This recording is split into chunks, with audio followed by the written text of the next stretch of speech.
was like, oh, okay, so we make it white? Oh, okay, good. Look how tiny that thing is. Nice. Common Crawl is a foundation and it's founded 2007, and it aims to collect web data and to make it publicly available without any cost to everybody.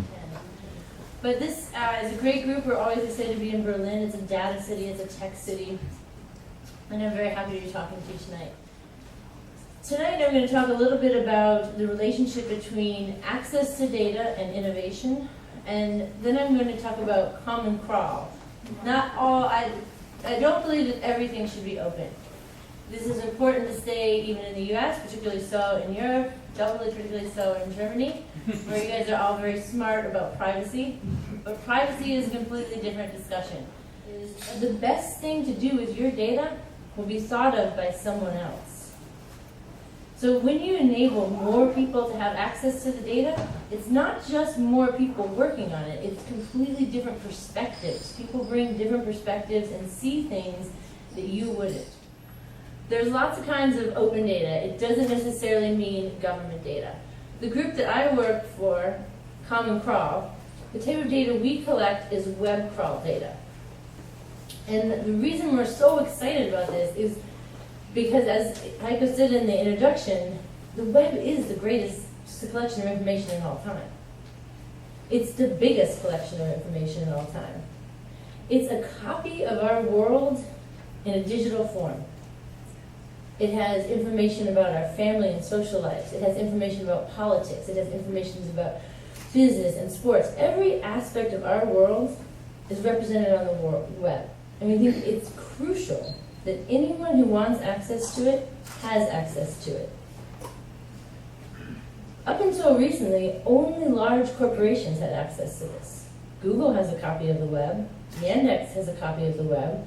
But if someone in this room had an idea that required web crawl data, you would be facing tremendous expense to collect it and to store it and to clean it, and you probably wouldn't be able to execute that idea. So that's what we were founded on. That's what drives us, is giving this tremendously valuable data set to anyone who wants access to it. Amazon has been kind enough to give us free storage, so it costs us a lot less money to run all this sort of thing. What we've basically done is we've turned Nudge into an extremely fast but cheap system. So we crawl on order of 40,000 pages a second, of which we get about 2 billion pages per crawl in less than a week. So the Common Crawl data is about 750 terabytes. It consists of 8 billion pages, and we make this available to everyone for free. One of my favorite projects, and I still think maybe one of the most important things to come out of Common Crawl data, is Web Data Commons. And it was from the University of Mannheim. It's an ongoing project. We really encourage you to check it out, check the URL on the bottom.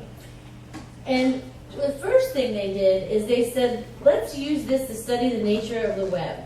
How have metadata formats changed over time? It's important that individuals, that the people, that any curious person with just a little bit of skill can analyze it and understand it and see what's going on. So we have a crawler, and it goes out and gets the information that you could use to build your own search engine. You could build your own search engine in like a weekend. And if you wanted it weighted, sorry, I'm getting a little excited. If you wanted it weighted or skewed, you know, Google doesn't return the results I want, Bing doesn't return the results I want, I would weight PageRank differently.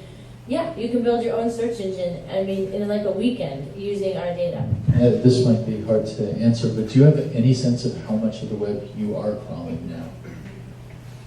Yes, as long as you can tell me how big the web is. No, we can't. Peter's project manager of a project called NIA, and it's a marketplace for information and analysis. NIA is a research project. It is part of the Trusted Cloud Research Program. It's funded by the German Ministry of Economy and Energy. And the idea is that we provide a machinery with which you can digest basically internet data, like web data, and make it easily processable. We as neofonie, we are one of the data providers because we crawl the web, the German-speaking web.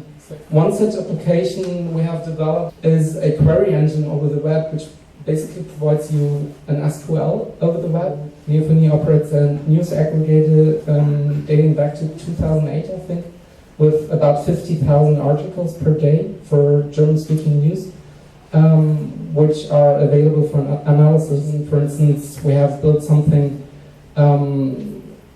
which is a bit like Google Trends. So you can enter a keyword and then you can see the histogram over time of usage. So you can easily read off like peaks where certain events are happening when some topic was important. If you're a developer, you can write your own wrappers for your data stores or formats. So we have HBase, Parquet, Walk, Solar Loader. As you have now really the potential to do analysis on a really great scale. And what we're proposing with Mia is an execution engine which gives you all the required pieces at hand. The content that we're dealing with is for machines to read, and it is purely data.